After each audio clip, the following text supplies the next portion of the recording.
공급을 하기는 하는데 요지가 아니고 이제 주변부에 공급을 하잖아요. 이거 이제 당연히 공급 과다 상태를 만들어냅니다.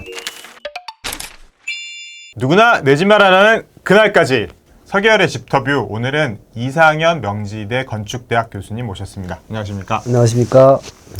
지난번에 한번 모셨는데 이번에 좀 집중 심층 분석해 보고자 합니다. 네. 이재명 경기지사가 더불어민주당 대통령 후보로 최종 선출이 됐어요. 부동산 정책을 한번 짚어보고 그로 인한 부동산 시장에 대한 영향 한번 이야기를 해보고자 합니다. 이재명 후보의 부동산 정책 근간은 뭘까요? 이재명 후보의 부동산 정책을 한번 알아보겠습니다. 근데 이번에는 좀 전망에 초점을 맞춰서 그러니까 부동산이 가지고 있는 어떤 도시계획적 측면 이런 것보다도 집값이 향후에 어떻게 변할 것인지 그 전망에 한번 초점을 맞춰 보겠습니다. 그렇죠. 제일 궁금한 부분이 그런 부분일 거예요. 전망. 그런데 그 집값 상승이 이제 쭉 계속을 되다가 지금 현재는 문재인 정부 출범 초기하고 비교해 볼 때 대략 한 85%가 상승을 했습니다. 85%. 전국 평균이신가요? 지금 서울만 초점을 맞췄습니다. 그럼 이제 지금부터 한번 그 이재명 후보의 부동산 공약에 대해서 한번 살펴보겠습니다. 그러면 이제 타겟은 이렇게 되는 거죠. 누가 타겟이 되느냐 했을 때는 이렇게 나눠보면 좋을 것 같아요. 무주택자 그리고 주택 가지고 있는 사람. 근데 주택 가지고 있는 사람은 1주택자하고 다주택자를 좀 구분해 봐야 되겠죠. 그래서 크게 무주택자, 1주택자, 그리고 다주택자 이렇게 한번 나눠서 한번 보겠습니다. 이 무주택자와 관련된 이재명 후보의 부동산 공약은 공공임대주택 정책이죠. 그렇죠.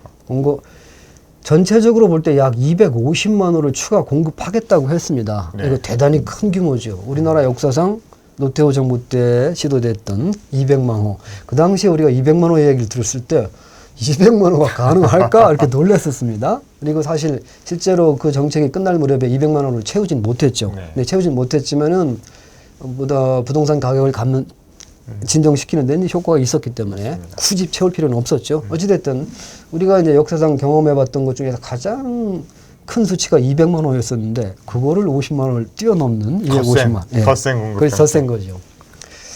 그 이유는 좀 아마 추가적으로 좀 설명이 돼야 될 겁니다. 얼핏 보기에 우리가 250만 호에 해당되는 그런 추가 수요가 있을 것 같지는 않거든요. 근데 그건 이제 선거가 진행되면서 자세한 내용들도 나오겠죠. 그 중에서 100만 호를 공공임대주택에 공급하겠다 이렇게 보시면 됩니다. 기본주택이나 공공임대주택이나 거의 같은 개념으로 보시면 되는데 이거를 100만 호를 공급하겠다고 합니다. 근데 이 100만 호를 공급하면 어떤 일이 벌어지냐면은 공공임대주택 비율이 전체 주택 중에서 10%를 차지하게 되거든요. 10%를 목표로 하고 있습니다. 공공임대주택을 얘기하면서 고급이라는 말을 씁니다. 품질을 높이겠다. 또 한 가지는 요지라는 말을 씁니다. 좋은 위치에 공공임대주택을 공급하겠다 이거죠. 좋은 위치라는 건 주로 이제 이런 겁니다. 서울로 보면은 역세권이죠, 역세권에. 이거를 어떤 방식을 통해서 요지를 확보하겠다 이런 거에 대한 구체적인 내용은 없습니다. 구체성이 좀 결여됐네요, 아직은. 그렇죠. 이런 게 이제 핵심이고, 자 무주택자는 이렇고요. 그다음에 1주택자. 1주택자는 이렇게 보시면 될 것 같아요. 250만 호 중에서 150만 호를 공급하는 거거든요. 150만 호면 어떤 규모로 생각하시면 되냐면은 우리나라 이제 멸실이라는 게 있잖아요. 매년 멸실되는 거 한 10만 호 보시면 됩니다. 그러니까 5년 동안 50만 호가 멸실된다고 보면은 100만 호를 추가로 공급하는 거죠. 1주택자지만 다주택자가 되려는 게 아니라면은 금융 지원을 확대하겠다 이런 부분이 있습니다. 그러니까 금융 지원 확대. 눈이 확 떠지네요. 그렇죠. 대출을 좀 잘 쉽게 받게 해주겠다 이런 거겠죠. 이런 걸 통해서 1주택자가 조금 더 나은 환경에서 살 수 있는 기회를 주겠다. 희망을 막지는 않겠다 이렇게. 근데 얼마나? 그거에 대해서 언급이 없습니다. 차차 이제 구체적으로 나오겠죠. 그럼 남은 건 다주택자인데 근간은 이겁니다. 동원할 수 있는 모든 방법을 동원해서 규제를 하겠다 이런 거죠. 주택자는 다 잡겠다. 그렇죠. 이제 동원할 수 있는 모든 방법이라는 거는 사실 복잡해 보이고 막 혼란스러워 보이지만 사실 간단합니다.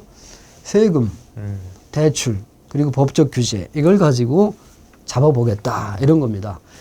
이제 그 중에서도 이제 구체적인 사례를 좀 들고 있거든요. 이 대출 부분에서는 이런 게 있습니다. 비필수 부동산 만기 연장을 제한하겠다 이런 거거든요. 그다음에 법적 규제라고 하면은 거래 제한입니다. 거래 제한.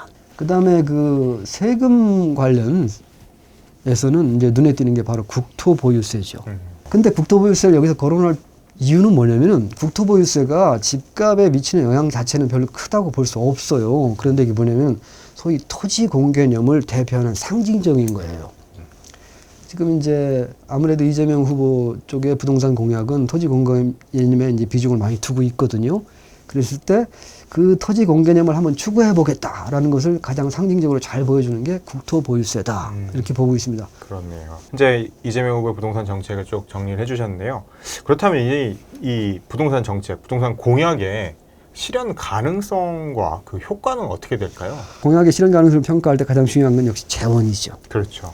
그다음에 부동산 공약인 경우에는 용지 확보입니다. 공급을 해야 되는데 아직 땅이 어디 있는지도 모르고 그렇죠. 그런 경우들은 사실 실현 가능성이 떨어지는 거잖아요. 또 세 번째는 이런 것들이죠. 정책에 대한 공감을 얼마나 이끌어낼 수 있느냐. 뭐 이걸 겁니다. 자, 이렇게 세 가지가 있는데 이 세 가지를 가지고 보면은 일단 무주택자를 위해서 공공임대주택을 100만 호 공급하겠다. 이거 재원은 전혀 문제가 없을 것 같아요. 왜냐면요. 이게 공짜로 주겠다는 것도 아니고 그러면 이제 돈을 받고 이렇게 공급하는 거거든요. 그러면 얼마나 받을지 이거에 대해서 얘기한 바는 없어요. 그런데 경기도시주택공사에서 임대주택에 대해서 뭐라고 얘기한 적이 있냐면은 RIR 20% 그러니까 소득 대비 임대료를 20% 정도를 공급을 하겠다라고 했으니까 아마 그게 기준이 될 겁니다. 네. 그런 식으로 뭐 소득 대비 20%를 받고 한다. 그랬을 때 이렇게 보면은 공공임대주택 정책을 실현하기 위해서 뭐 추가적인 세금이 많이 투입될 것 같지는 않아요. 임대를 받을 거니까. 그렇죠. 네. 그런데 이제 문제는 그거예요. 요지에 공급할 수 있겠느냐? 거의 어렵다고 봐야 되겠죠. 않겠네요. 찾기도 어렵지만 찾았다고 치면 가격은 올라갈 수밖에 없거든요. 요지는. 그렇죠. 요지는. 그다음에 1주택자에 대해서는 이제 150만 원을 공급하게 되어 있는데 이 150만 원이라는 게 이제 규모를 한번 생각해 보셔야 돼요. 어떤 거냐면은 150만 원을 5년 동안에 공급하려면 매년 30만 원잖아요. 네. 그럼 이 30만 원가 어떤 거냐면 분당을 3개씩 만든다고 보셔야 돼요. 분당을 3개. 근데 이제 수도권에는 한 1.5개, 지방에 1.5개, 뭐 이런 거예요. 이 조금 더 자극적인 사례를 들자면 압구정 현대아파트 같은 것들을 10개 단지를 매년 만들겠다는 겁니다. 그 규모가 어마어마한 거잖아요. 어마어마하죠. 근데 이게 지금 당장 내년에도 실행이 돼야 될 텐데 만약 계획대로라면 그게 지금 아무 준비가 안 된 상태에서 가능하느냐? 그게 좀 어렵다고 봐야 되죠. 그러니까 이것도 마찬가지입니다. 공급은 가능해요. 신도시 사업 같은 것을 통해서 공급은 가능한데 요지 공급은 여전히 불가능하다고 보는 게 맞을 것 같습니다. 사실 땅을 구하는 게 사실 제일 중요한 문제니까. 그렇죠. 그다음에 이제 다주택자들에 대한 각종 규제는 워낙이 계속 해오던 거니까 그렇죠. 뭐 아직까지는 뭐 큰 저항이 있을 거라고 생각되지는 않습니다. 이제 정부가 딱 들어서서 이제 마음먹기에 달려 있는 거겠죠. 종부세를 과세 대상과 과세를 어떻게 할 거냐. 이제 그리고 국토보유세도 사실은 다크호스예요. 다크호스. 어떻게 될지 모르는. 네. 그리고 이제 이거를 조금 더 자극적으로 표현하면 그게 노림수일 수도 있어요. 사실 중요한 건 전망일 것 같습니다. 그쵸. 이런 네. 부동산 정책들 공약들이 실행이 됐을 경우 물론 지금 좀 사실 지지율도 가장 높으니까 실행이 됐을 경우 과연 어떤 결과를 가져오게 될까요? 근데 이 수요와 공급의 관계에서 재밌는 그 데이터가 있는데 이런 거예요. 이렇게 가격이 이렇게 막 오르기 시작할 때 이 그래프하고 겹쳐놓으면 아주 재밌는 그래프가 하나 있는데 착공 건수예요. 착공 건수. 그렇게 가구 수 증가하고 그다음에 일자리 증가 때문에 수요는 늘어나는데 오히려 착공 건수는 내려갔어요. 그래서 가격이 올라갈 수밖에 없었다. 뭐 이렇게 얘기를 합니다. 에 대해서는 이제 신도시 사업 재개했고 또 도심에 얼마나 실현 가능한지 모르겠지만 30만 원을 하겠다고 하니까 수요와 공급의 불일치 때문에 생겼던 가격 상승 압력은 상당 부분 해소됐다. 이렇게 보셔도 될 것 같습니다. 이제 중요한 건 가수요입니다. 가수요는 어떻게 움직일까? 오를 만큼 올랐다. 팔 사람 팔고 살 사람 다 샀다. 뭐 이런 거예요. 근데 피로감이 누적됐다. 강박적으로 볼 때 그렇긴 한데 뭐 증거 있나? 이겁니다. 문재인 정부 출범 초기에서 지금까지 가격이 얼마 올랐냐면 제가 지금 말씀드리는 거는 주택 아파트 매매 가격 지수입니다. 네네. 그거를 보면은 1.57배 올랐거든요. 노무현 정부에서 1.56 올랐습니다. 거의 일치하죠. 그래서 이거로 볼 때 오를 만큼 오른 것 같아요. 문제 그리고 또 한 가지 수치가 있어요. 오를 만큼 오른 것 같다라고 볼 수 있는 그게 뭐냐면은 노무현 정부 끝 무렵으로 가면은 주택 가격이 상당히 안정되잖아요. 그 당시 그러니까 노무현 정부 끝 무렵부터 지금까지의 가격 상승을 계산해 보면은 요게 재미있습니다. 한 6.8% 정도 돼요. 전체 서울 평균이. 2017년도에 그 미국 샌프란시스코 연방준비은행에서 연구 논문을 하나 발표한 게 있어요. 그게 과거 그러니까 2015년을 기준으로 과거 145년간 수익률을 한번 조사해 봤어요. 부동산, 주식, 장기채권, 단기채권. 이렇게 했더니 1등이 역시 부동산이었습니다. 그게 7%입니다. 지금 서울이 6.8% 정도 올랐거든요. 이렇게 이 두 가지 수치, 과거 선진국, 그러니까 유럽이죠. 유럽 16개국의 부동산 상승 평균치가 7%니까 거기에 근접하고 있다. 이 두 가지로 보면은 오를 만큼 오는 것 같아요. 이 끝물이라는 표현을 쓰기도 하죠. 사이클의 끝이다. 그런데 한 가지 변수가 생긴 거잖아요. 코로나 유동성이라는 거. 그렇죠. 어마어마하게 쏟아부었죠. 이게 뭐냐면 인플레이션이 올 거다. 이거는 추가적으로 부동산 가격이 올라야만 된다는 소리예요. 그다음에 한 가지 더. 이게 코로나 유동성은 골고루 풀렸거든요. 이렇게. 이 골고루 풀렸는데 이게 시장을 한 바퀴 이렇게 돌다 보면 어떤 일이 벌어지냐면 예전에 부자 가난한 비율대로 다시 나눠 갖게 됩니다. 부자들이 더 많이 갖게 돼요. 결국엔 풀린 돈도 그렇게 간다. 수익률이 좀 떨어져도 돼. 장기적으로 볼 수 있어. 그리고 이 돈 어차피 나 다른데 쓸 데도 없어. 이런 것들입니다. 그래서 오를 만큼 올랐다라고 판단을 해도 들어올 수 있는 돈이 좀 마련이 돼 있다. 되게 많네요. 이렇게 보죠. 그래서 그 부분만큼 가격 상승이 있을 것 같습니다. 그래서 이걸 조금 간단하게 요약 정리를 하자면 이런 거죠. 문재인 정부를 거치면서 가격은 어깨까지 올랐다. 그런데 머리까지는 남아있다. 흔히 뭐 이삭줍기장이라는 표현 쓰시죠. 그런 정도의 가격 상승은 여전히 남아있는 것 같습니다. 그러면은 이재명 후보의 부동산 공약은 이런 전망에 어떤 영향을 끼칠 것인지 이제 거기에 초점을 한번 맞춰볼게요. 이런 겁니다.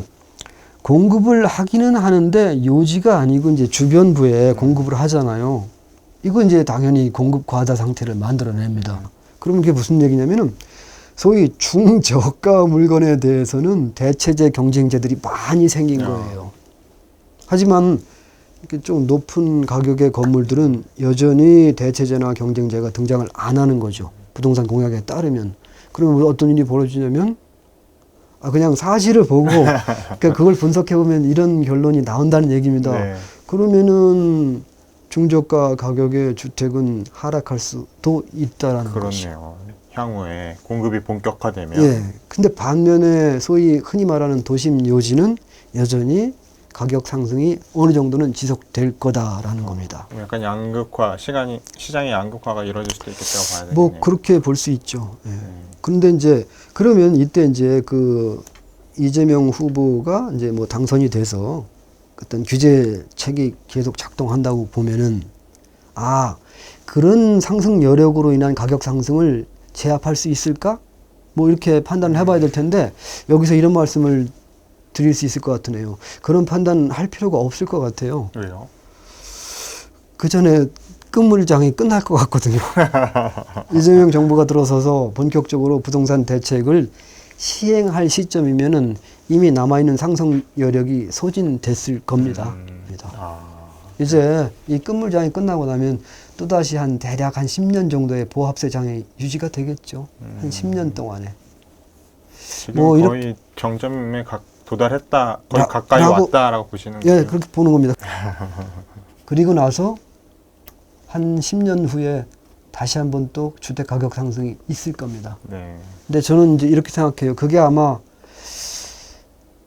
우리 세대를 말하는 거 아닙니다. 그러니까 좀 더 장기적으로 볼 때 최후의 불장이지 않을까 생각을 해요. 알겠습니다.